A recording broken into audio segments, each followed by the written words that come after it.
നമസ്കാരം, ഗ്രേപ്സിലേക്ക് സ്വാഗതം. കഴിഞ്ഞ ദിവസം നമ്മളൊരു ഗേറ്റ് പാസ് ചെറിയൊരു ഫംഗ്ഷനെ കുറിച്ച് പറഞ്ഞിരുന്നു. കുറേ പേർ എൻ്റെ ഡീറ്റെയിൽസിനെ കുറിച്ച് അന്വേഷിച്ചിരുന്നു. അതുകൊണ്ടാണ് ഇപ്പോൾ ഈ ഒരു എക്സ്പ്ലനേഷൻ. അത് ഒരു ജസ്റ്റ് ഗേറ്റ് പാസ് മാത്രമല്ല. നമ്മുടെ മീറ്റിങ്ങുകൾക്ക് വേണ്ടിയിട്ട് പലപ്പോഴും ആൾക്കാർ വരുമ്പോൾ ചിലരെ നമുക്ക് കൃത്യമായ മീറ്റിംഗ് ടൈമിൽ മീറ്റിങ്ങിൽ എത്തിക്കാൻ കഴിയാറുണ്ട്. ചിലർ വളരെ ദൂരമൊക്കെ യാത്ര ചെയ്ത് വളരെ ഇമ്പോർട്ടൻ്റ് മീറ്റിങ്ങിന് വന്നിട്ട് ആ മീറ്റിംഗ് പ്രോപ്പറായിട്ട് അറ്റൻഡ് ചെയ്യാൻ കഴിയാതെ നമ്മുടെ ഹോസ്പിറ്റലിൽ നിന്ന് തിരിച്ചു പോകാറുണ്ട്. അപ്പോൾ ചോദിക്കുന്നത് ഒരു ഹോസ്പിറ്റലിന് വേണ്ടിയിട്ട് മാത്രമുള്ളതാണോ എന്ന്. നമ്മൾ മെയിനായിട്ട് ഹോസ്പിറ്റലുകളെ ഫോക്കസ് ചെയ്യുന്നതുകൊണ്ട് ഹോസ്പിറ്റലിന് വേണ്ടിയെന്ന് പറയുന്നേ ഉള്ളൂ. ഇത് ഏത് സ്ഥാപനത്തിലും ഉപയോഗിക്കാവുന്നതാണ്. ഇതിൻ്റെ ഒരു സാഹചര്യം എന്താണെന്ന് വെച്ചാൽ, ഞാൻ വളരെ വർഷങ്ങൾക്ക് മുമ്പ് നമ്മുടെ അസീസിയ മെഡിക്കൽ കോളേജിൽ ഒരു ദിവസം രാവിലെ അവിടുത്തെ ചെയർമാൻ വിളിച്ചിട്ടൊരു മീറ്റിങ്ങിനായിട്ട് പോയിരുന്നു. ഞാൻ ഇത്രയധികം ദൂരം യാത്ര ചെയ്ത് കൊല്ലത്തെത്തി, അസീസിയ മെഡിക്കൽ കോളേജിൻ്റെ ചെയർമാൻ ഇരിക്കുന്നത് മെഡിക്കൽ കോളേജിൻ്റെ ബിൽഡിങ്ങിനുള്ളിലാണ്, ഹോസ്പിറ്റലല്ല. സോ ഞാൻ അവിടെ ചെന്ന്, അവിടെ റിസപ്ഷനുണ്ട്. ആ റിസപ്ഷനിൽ ചെയർമാനെ കാണാനാണ് വന്നത്. മീറ്റിംഗ് ചോദിച്ചിട്ടുണ്ടോ, മീറ്റിങ്ങിന് ആൾറെഡി പറഞ്ഞിട്ടാണ് വരുന്നതെന്ന് പറഞ്ഞു. അപ്പോൾ അവർ എന്നോട് വെയിറ്റ് ചെയ്യാൻ പറഞ്ഞു. ഏതാണ്ട് 2.5-3 മണിക്കൂർ ഞാൻ ആ വെയിറ്റിംഗ് നീണ്ടു. അതിനുശേഷം ചെയർമാൻ കാണാനായിട്ട് അവർ എനിക്കൊരു അവസരം അറേഞ്ച് ചെയ്തപ്പോഴത്തേക്ക് മറ്റൊരു സ്ഥലത്തെ പ്രധാന പയ്യൻസ് അപ്പോയിൻമെൻ്റ് ഒന്നും ഇല്ലാതെ വരുമല്ലോ സാധാരണ, അത്തരത്തിലൊരു 3 പേര് വന്നു. അപ്പം വളരെ പെട്ടെന്ന് ഈ റിസപ്ഷനിസ്റ്റ് അവരെ അകത്തേക്ക് കടത്തിവിട്ട് എൻ്റെ അടുത്ത് വെയിറ്റ് ചെയ്യാൻ പറഞ്ഞു. ഏകദേശം ഊണ് കഴിക്കാൻ പോകാനുള്ള സമയമായതുകൊണ്ടാണോ എന്തോ എന്നോട് ഉച്ചയ്ക്ക് ശേഷം കാണാമെന്ന് പറഞ്ഞ് എന്നെ അവിടുന്ന് ഒഴിവാക്കി. ചെയർമാൻ പുറത്തേക്ക് കുറച്ച് കഴിയുമ്പോൾ ചെയർമാൻ പുറത്തേക്ക് പോകുന്നതിന് മുമ്പ് തന്നെ എൻ്റെ അടുത്ത് അപ്പുറത്തേക്ക് മാറിക്കോളാൻ പറഞ്ഞു. ശരി, അത് കഴിഞ്ഞ് ചെയർമാൻ പുറത്തേക്ക് പോയി. എനിക്കന്ന് ഉച്ചയ്ക്ക് ശേഷം മറ്റൊരു അപ്പോയിൻമെൻ്റ് ഉണ്ടായിരുന്നത് കൊണ്ട് തന്നെ ഞാൻ അവിടുന്ന് പോരുകയും ചെയ്തു. എന്നാൽ ചെയർമാൻ്റെ മക്കളാണ് ഹോസ്പിറ്റലിലെ പല ഡയറക്ടർഷിപ്പിലും ഒക്കെ ഇരിക്കുന്ന. അവരിൽ ഒരാളിനെ ഞാൻ കണ്ട് വന്ന കാര്യമൊക്കെ പറഞ്ഞിരുന്നു. പിന്നീട് ഒരു വർഷത്തിന് ശേഷം മറ്റൊരു മീറ്റിങ്ങിൽ ചെയർമാനുമായിട്ടിരുന്നപ്പോൾ ഞാൻ ഈ വിഷയം ആ ചെയർമാനോട് സംസാരിച്ചപ്പോൾ, ജെറാൾഡ്, അന്ന് എനിക്കത് വളരെ ഇമ്പോർട്ടൻ്റ് ഒരു കാര്യമായിരുന്നു ജെറാൾഡുമായിട്ട് സംസാരിക്കാനുണ്ടായിരുന്നത്, ജെറാൾഡ് വന്നില്ലെന്നാണ് ഞാൻ വിചാരിച്ചതെന്ന് പറഞ്ഞു.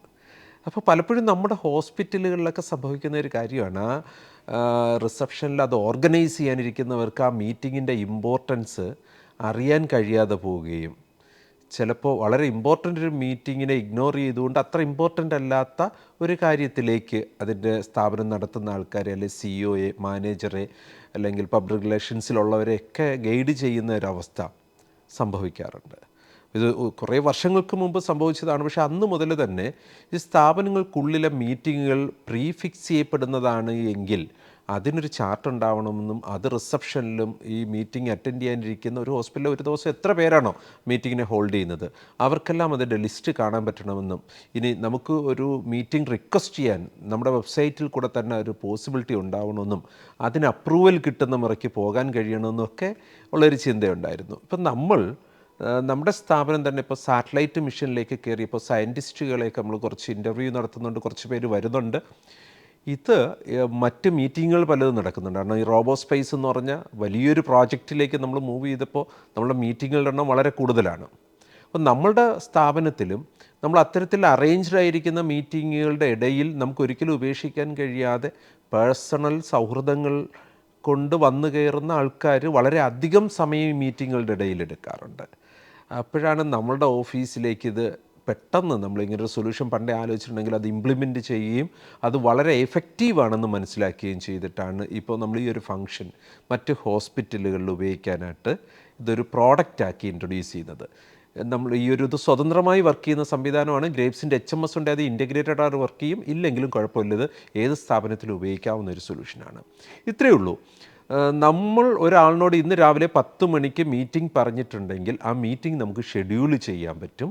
അങ്ങനെ ഷെഡ്യൂൾ ചെയ്യുന്ന മീറ്റിങ്ങിൽ ആ കോണ്ടാക്റ്റ് പേഴ്സൻ്റെ മൊബൈൽ നമ്പരും മറ്റ് ഡീറ്റെയിൽസും കൊടുക്കാൻ പറ്റും. നമ്മുടെ ഗേറ്റിലോ റിസപ്ഷനിലോ എവിടെയാണോ അവരെ നമ്മൾ നിയന്ത്രിക്കാൻ ഉദ്ദേശിക്കുന്ന അവിടെ ഒരു QR കോഡ് ഡിസ്പ്ലേ ചെയ്തിട്ടുണ്ടാവും. ആ QR കോഡ് അവരുടെ മൊബൈലിൽ ഏതെങ്കിലും ഒരു റീഡർ ഉപയോഗിച്ചുകൊണ്ട് റീഡ് ചെയ്യാം. അവർക്ക് റീഡ് ചെയ്ത് കഴിയുമ്പോൾ വരുന്ന ഒരു പേജുണ്ട്. ആ പേജിലേക്ക് അവരുടെ മൊബൈൽ നമ്പർ, പേര്, ഡീറ്റെയിൽസ് കൊടുക്കുമ്പോൾ തന്നെ ഇവരുടെ ഈ മീറ്റിംഗ് അപ്രൂവ്ഡ് ആണോ അല്ലയോ എന്ന് അവിടെ ഇൻഡിക്കേഷൻ വരും.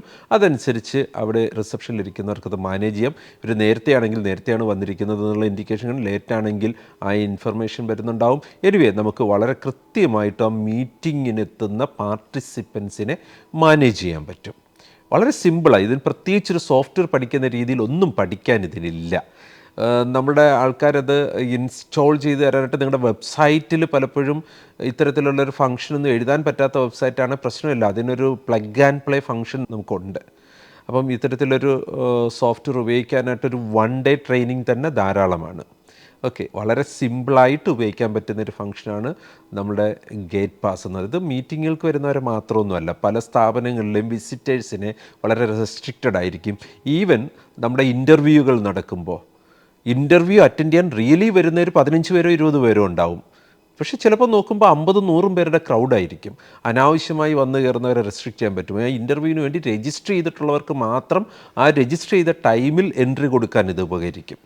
ഇത്തരത്തിൽ നമുക്കൊരു റെസ്ട്രിക്റ്റഡ് എൻട്രി എവിടെ ആവശ്യമുണ്ടോ അവിടെയെല്ലാം ഉപയോഗിക്കാൻ പറ്റുന്നതാണ് ഈ ജി പാസ് എന്ന് പറഞ്ഞ സംവിധാനം. Okay, thank you.